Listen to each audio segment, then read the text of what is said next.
It's the most wonderful time of year, draft season. The regular season is come and gone. The NFL playoffs are about to begin today. But for me, draft season begins as well. For those of you watching here on the second channel, hello, welcome. Many of you might have just found this second channel from my main channel. And I'm excited to be getting a lot of content here on this channel, especially over the next few months. Obviously, the podcast with Nick and Ader and I is going to continue to ramp up once we get closer to the NFL draft, and both of us have some big things planned for the show, which we're really excited about. And along with that, there's going to be plenty of regular NFL draft content for me, such as mock drafts, possibly player rankings, etc., etc. So for today's first mock draft of the year, we're keeping things simple. One round, no trades. A lot of the mock drafts I do in the future will have trades and will be 2 to 3 rounds, but since this is the first one and I'm continuing to familiarize myself with a lot of these players, we're only going to do one round. I also want to point out that I have done some digging and I've looked for trends, trying to see what I predicted during my first mock drafts of the year and where I went wrong. And I'm noticing that I got a lot of the top projected players right, which seems to be the case with everybody. We have a good idea of who the top 10 picks are going to be. We obviously don't know where they're going to go, but we have a general idea of the players. After that, though, there's a lot of movement over the next couple of months, so I've tried to find certain trends. Which players have played well down the stretch who haven't really gotten a lot of attention? Which guys are going to test better at the combine than people expected? So because of that, there may be some surprising picks throughout the draft, but I like to go against the grain because a lot of the projections that we have here in January aren't necessarily going to be the final ones in April. So I want to see how many of these that I ultimately get right. Also, keep in mind, this is a predictive mock draft. I'm trying to guess what's going to happen rather than what I would do if I was all of these teams, which is going to come later here in draft season. So without further ado, let's get started. So the first pick this year is pretty interesting because the Bears find themselves in an interesting scenario. Do you draft a quarterback or do you stick with Justin Fields? I think there's pros and cons for both. The argument to stick with Fields is that the Bears seem to have a good thing going for the first time in a while. Justin Fields has played pretty well. He's shown some improvements throughout his 3 seasons as the starter. And the team as a whole has gotten a lot better. I feel like the Bears are going in the right direction. Justin Fields seems to be the leader of that guy. The locker room clearly seems to be behind him. But on the other hand, when you have arguably a generational quarterback prospect at the top of the draft, how are you supposed to say no to that? And I don't think the Bears will say no, and they probably shouldn't say no. I think the Bears will stay here at number 1 and draft Caleb Williams, the quarterback out of USC. I think the other option would be to trade down, ideally not too far, to either pick 2 or 3, so you can get a Marvin Harrison Jr. or worst case, Malik Nabers. I don't think they're going to stay here at 1 and pick Marvin Harrison. I think picking a receiver at the number 1 spot just seems kind of foolish. I don't think that's reasonably in play. I would be a little bit surprised if the Bears don't pick Caleb Williams and stick with Justin Fields. I think it's possible, but I certainly don't think it's likely. Caleb Williams is a very unique quarterback prospect. He's got the athleticism, he's got the tools, and as an improviser and a guy who can make plays out of structure, I think he could be pretty special, and this probably is the right pick. There's some people who feel like he has character concerns. They don't like that he paints his nails. I think that's really stupid. I think people are just trying to find reasons to dislike him. I think he's going to go number 1, and I think that's probably the only correct choice here for the Bears. So with Caleb Williams off the board, that makes the Washington Commanders pick here at number 2 pretty easy. They're going to go with Drake Maye, the quarterback out of North Carolina. I legitimately think Drake Maye has a case over Caleb Williams. I would pick Caleb over him, but I understand the argument for Drake Maye.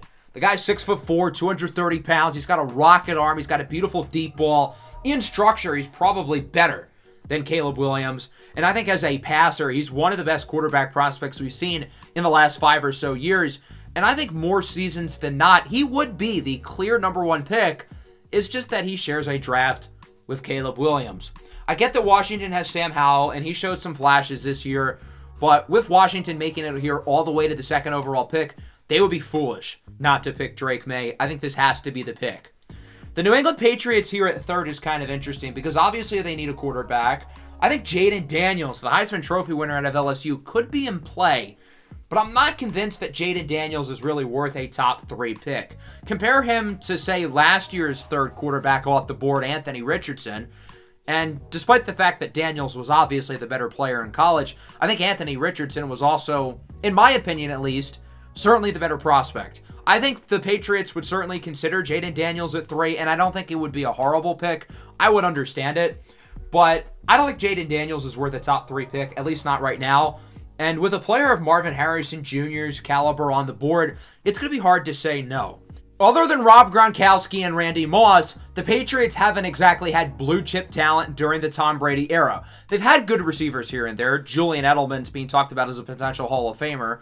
Wes Welker was great as well. But in terms of legitimate, game-breaking talent, the only guys during the Tom Brady era was Randy Moss and Rob Gronkowski, arguably 2 of the best players of all time at their position. And if we look at Marvin Harrison, there's a lot of arguments that he's one of the best wide receiver prospects, at least of the last 10 to 15 years, right in the conversation with guys like Amari Cooper, Julio Jones, AJ Green, Jamar Chase, hell, even Malik Nabers, who I think is that good. And he's going to be the 4th overall pick to the Arizona Cardinals. Obviously, in an ideal world, you have 3 quarterbacks go in the top 3, and Marvin Harrison Jr. falls to your lap. But Malik Nabers really is not that much worse. He is a spectacular prospect, and you can make the argument, if not for Marvin Harrison, he might be the best overall football player in the entire draft. The kid is that good, and a big reason why the LSU offense was as productive as it was, obviously, was their Heisman quarterback, but also the fact that they had 2 ridiculously good receivers, Brian Thomas Jr. as well. We're going to talk about him shortly, but I think Malik Nabers is the perfect number 1 target for Kyler Murray with the Arizona Cardinals going forward. I think this is a great pick.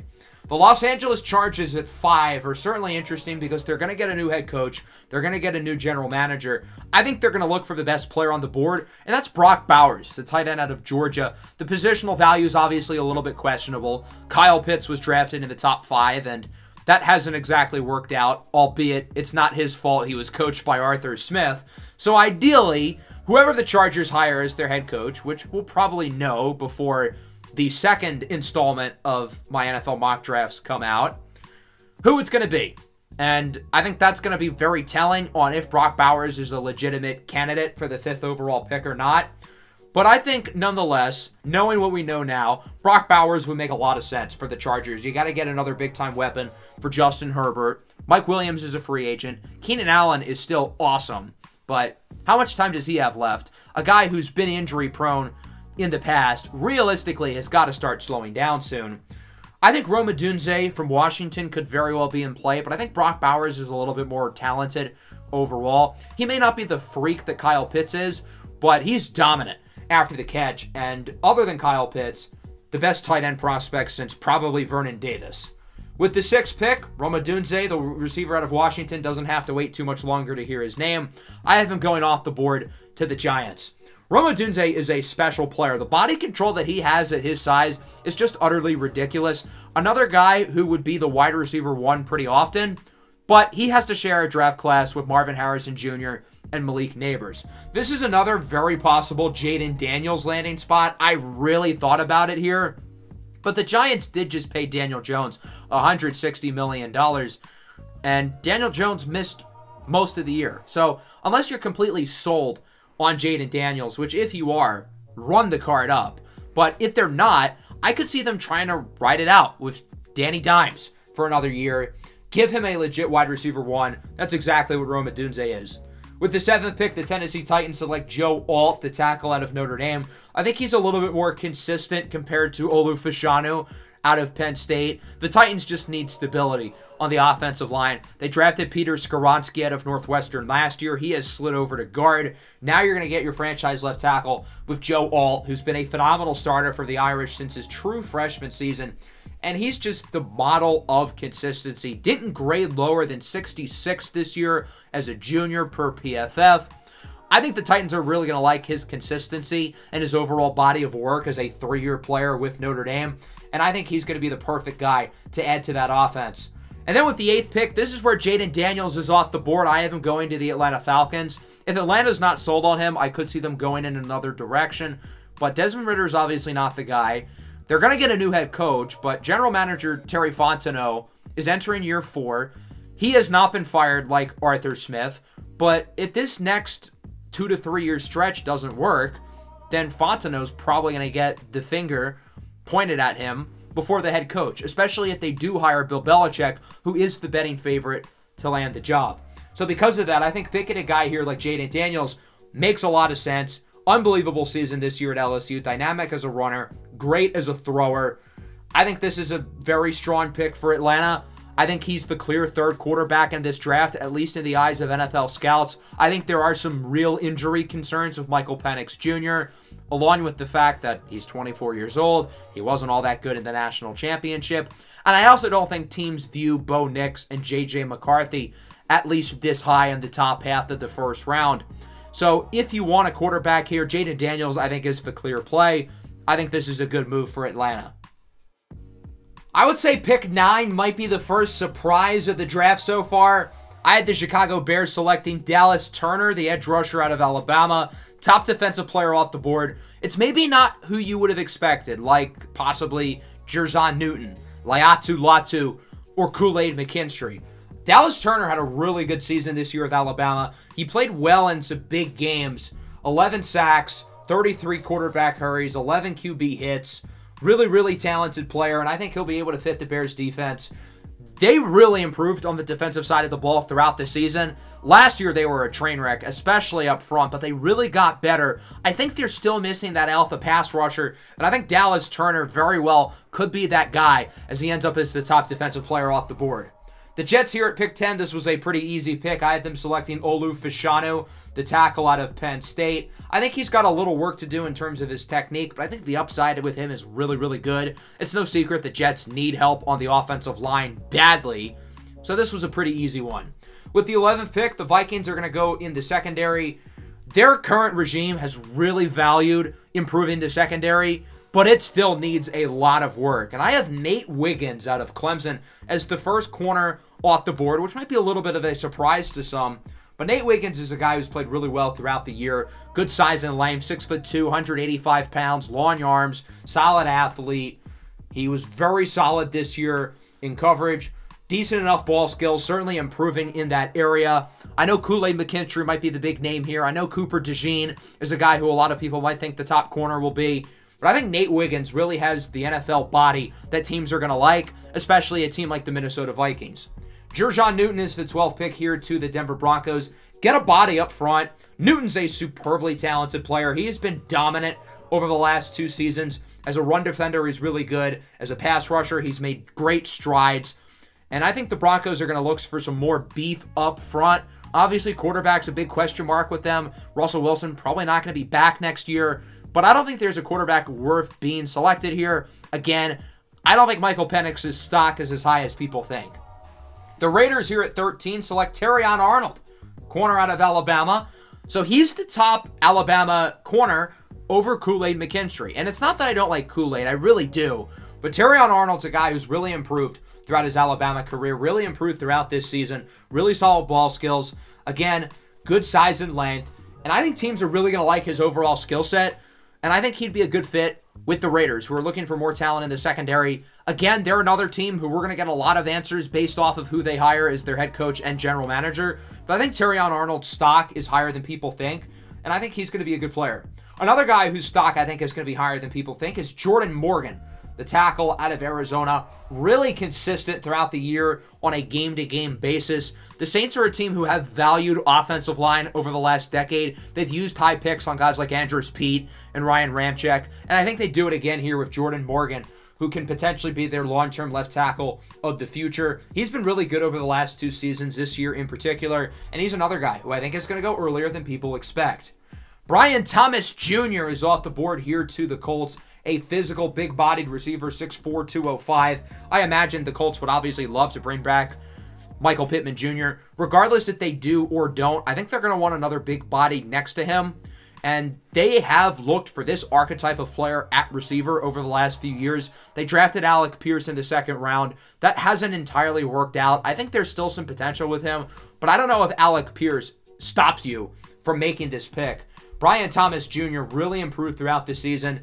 And obviously Malik Nabers got all the attention and all the headlines, and deservedly so. He's awesome. But Brian Thomas Jr. is really, really good as well. 17 touchdowns this year with the Tigers. I think he's going to be a nice fit for this Colts offense. Get another big body target for your young quarterback, Anthony Richardson. Latu is finally off the board here to the Seattle Seahawks with the 16th pick. Really good selection here for Seattle. Gets him another body up front. Boye Mafe had a really strong season, showed a lot of promise as a pass rusher. Uchenna Nwosu's a good player, but look, you need another guy there. And Latu's been incredible over the last 2 years. Quite the story with him, a guy who had to medically retire due to neck injuries a few years ago. I'm curious to see how the physicals come back and if that is a concern for NFL teams or if they end up looking past it with how talented this kid is. And I think he's going to be a really good fit on the Seattle defense. 27 sacks over the last 2 years. Tons of pressures. Tons of QB hurries. If you want somebody who can go after the quarterback, Latu is your guy. The run on receivers continue as the Jaguars are going to make a bold selection here at pick 17, going with A.D. Mitchell, the wide receiver out of Texas. Some might argue this is a little bit early, but I think NFL scouts are really going to like this guy. Mitchell's played on a lot of big games, dating back to his time at Georgia, now with Texas. Really solid season this year for the Longhorns. Played well for them down the stretch, and I think teams are going to like his size, frame, athleticism. The Jaguars are looking for that true number one receiver. Calvin Ridley was a little bit of a disappointment. Christian Kirk is really good, but he's not a true alpha receiver, and I think A.D. Mitchell has that type of potential. I could see the Jaguars taking a big swing on a guy like him. J.C. Latham goes to the Bengals here at pick 18. Another really easy pick. The tackles have kind of fallen a little bit. The Saints made a surprise pick with Jordan Morgan going ahead of Latham. This was a grand slam, not even a pick that I really had to think about. J.C. Latham's been a really solid player with the Tide as a 2-year starter at right tackle. Very, very consistent. It's no secret the Bengals need some help on the offensive line. Kool-aid McKinstry finally off the board to the Packers here at pick 19. I don't think his stock is necessarily this low. A lot of people think he's probably going to go in the 9 to 15 range, and that's probably where he belongs, but there were just other players and other fits that I liked more, which leads to Kool-Aid dropping a little bit, and the Packers are going to take advantage. I think this will be a phenomenal selection for Green Bay. They have prioritized talented physical players, especially from big schools.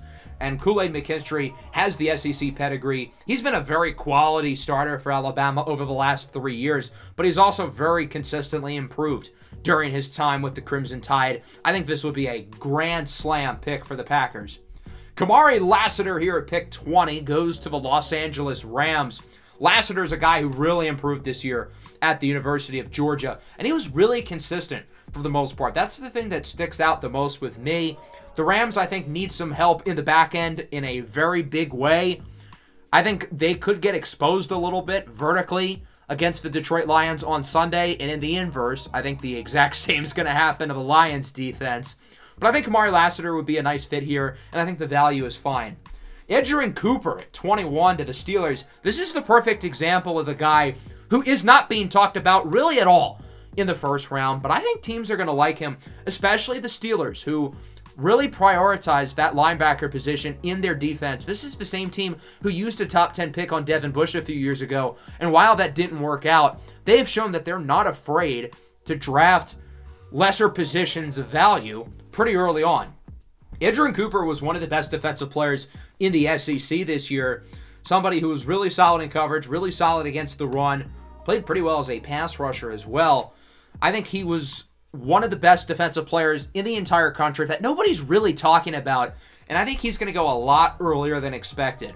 Jarrett Verse goes to the Miami Dolphins here at pick 22. Verse is an interesting one because he would have been a first-round pick last year, but he decided to return to school, and early this year, he really wasn't playing all that well, and it looked like a mistake for him to come back, but as the year progressed, he played a lot better.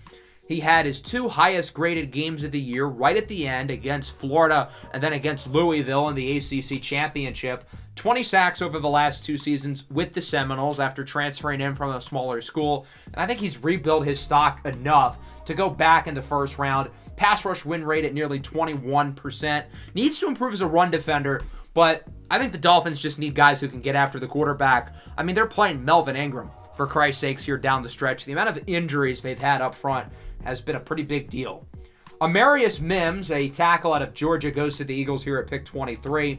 Mims only played 7 games this year, and he hasn't played more than 380 snaps in a season. I think that could be a little bit of a concern, but the talent is certainly there, and when he's been on the field, he's been really good. He's not going to have to play right away, most likely, assuming Lane Johnson is back next year, which I predict he probably will.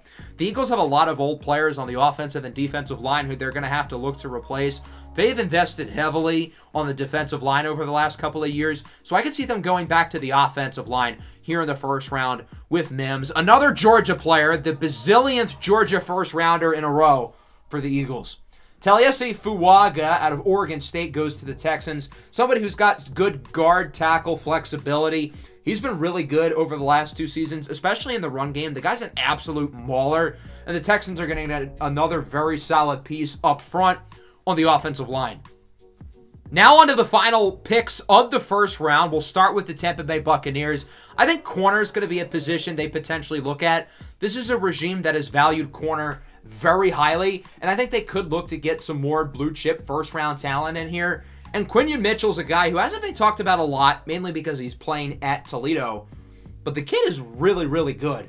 Yeah, he hasn't played against the best competition in the MAC, but over the last 2 years, he has been absolutely brilliant, and I think teams are going to look past the competition and see a really, really good football player. The Buccaneers have had some success with small school guys in the past, and I think Quinyon Mitchell will be a great fit for them. Chris Braswell, the edge rusher out of Alabama, goes to the Arizona Cardinals. They drafted receiver earlier with Malik Nabers. I know they want to focus on that defense because it was pretty rough. They've got a defensive-minded head coach with Jonathan Gannon, and the reason why he was successful in Philadelphia is because he had so many good pass rushers. Chris Braswell can get to the quarterback, a guy who really broke out onto the scene this year for Alabama. 13 sacks, 10 QB hits, 33 QB hurries. He's drastically improved this season as a senior with the Crimson Tide, and I think he'd be a nice fit in Arizona. Xavier Legette, the wide receiver out of South Carolina, goes to the Kansas City Chiefs. It's no secret the Chiefs need receiver bad. Rashee Rice showed some good things as a rookie, but I don't think he's a number 1. I thought about Troy Franklin here. As an Oregon fan, I would love to see Troy Franklin in Kansas City. That would be so much fun, and that's what I would do if I was the Chiefs. But I think Xavier Legette is more their type. A big physical receiver, 6'3", 230 pounds. Another guy who really broke out onto the scene this year. Wasn't really on NFL radars that much going into the season, but he had a very strong campaign for South Carolina. And I think the Chiefs are really going to like his mold and his archetype. And I think he's the guy that they're going to want to build around as their wide receiver 1. Jackson Powers Johnson, center out of Oregon, goes to the Dallas Cowboys here at 28. Jackson Powers Johnson's been one of the best interior offensive linemen in the country, especially at center.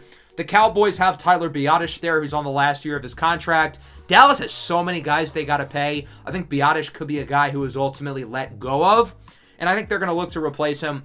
They are not afraid to draft interior offensive linemen in the first round, and they've done it historically. Travis Frederick at center back in 2012, Hall of Fame talent. Zach Martin in 2014, one of the greatest offensive guards to ever play the game. So I don't think the center position is going to scare the Cowboys off here in the first round. And instead of Bo Nix or Troy Franklin as the top Oregon player off the board, it's Jackson Powers Johnson. The Lions here at 29 get Chris Jenkins, defensive lineman out of Michigan.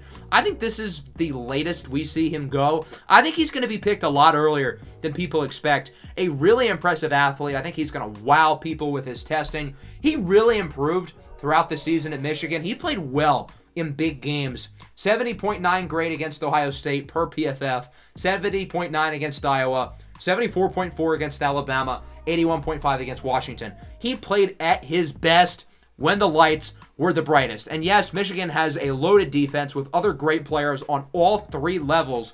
But I think Chris Jenkins is going to be a guy who's got an opportunity to have a really good NFL career. He's versatile on that defensive line. Michigan's played him at a variety of different positions, and I think his overall flexibility is going to be something that the Lions really like. They like guys who can move around on the line, can do a few different things, and it's no secret this defensive line needs help. Aiden Hutchinson's a great edge rusher. Aleem McNeil is great inside. The Lions have other talented and some highly drafted players there, but I think they could use another blue chip talent up the middle. I think corner's another area that they could look at, but I think they're really going to like Chris Jenkins. Cooper DeJean finally off the board here to the Baltimore Ravens. I think he was a little bit more inconsistent in coverage, especially down the stretch, than what people think, which is why I have him going a little bit later than what his projection is according to the consensus. I still have him going in the first round, though. He's still a really, really talented player, and the Ravens could use some more help at corner. Marlon Humphrey's not getting any younger, and they could use some more guys there anyway to begin with. Jalen Polk in the first round of the Buffalo Bills. Maybe not the receiver people would have expected. I think people would have expected Troy Franklin, of course, go Ducks. Maybe Tez Walker, Keon Coleman, Xavier Worthy. But I think they're really going to like Jalen Polk, who, similarly with Brian Thomas at LSU, didn't get all the attention because of the #1 alpha receiver they had there. But I think Jalen Polk was really, really good this year, and I think he's going to fit the Bills' mold for what they like. Somebody who can play inside and out, strong route runner, strong hands, really consistent throughout the year. I think they're really going to like him. Ennis Rakestraw Jr., the corner out of Missouri, is the final pick here in the first round of the San Francisco 49ers. Charvarius Ward had a legit all-pro season, but I think they could use another guy across from him. They've got my guy Diamador Lenore, another Duck. But I think the one area of weakness that the Niners could look to address is more consistency in the back end defensively. The corners have really flown off the board, and there weren't a ton to pick from. I think Ennis Rakestraw would be the guy who makes the most sense here for the Niners. Get somebody who hopefully can start alongside Charvarius Ward over the next couple of years. So that's going to wrap up the episode. Let me know what you thought down below. Again, if you're watching this on the main channel, make sure to subscribe to the second channel. The link is in the description. And if you're watching on the second channel, you should probably subscribe to the main channel as well if you haven't already. Plenty of draft content coming on the second channel over the coming weeks and months. I'm so excited that we get to talk NFL draft again, and I'm really excited to continue to familiarize myself with a lot of these players. Make sure to leave a like and subscribe to the channel if you are new. Peace out.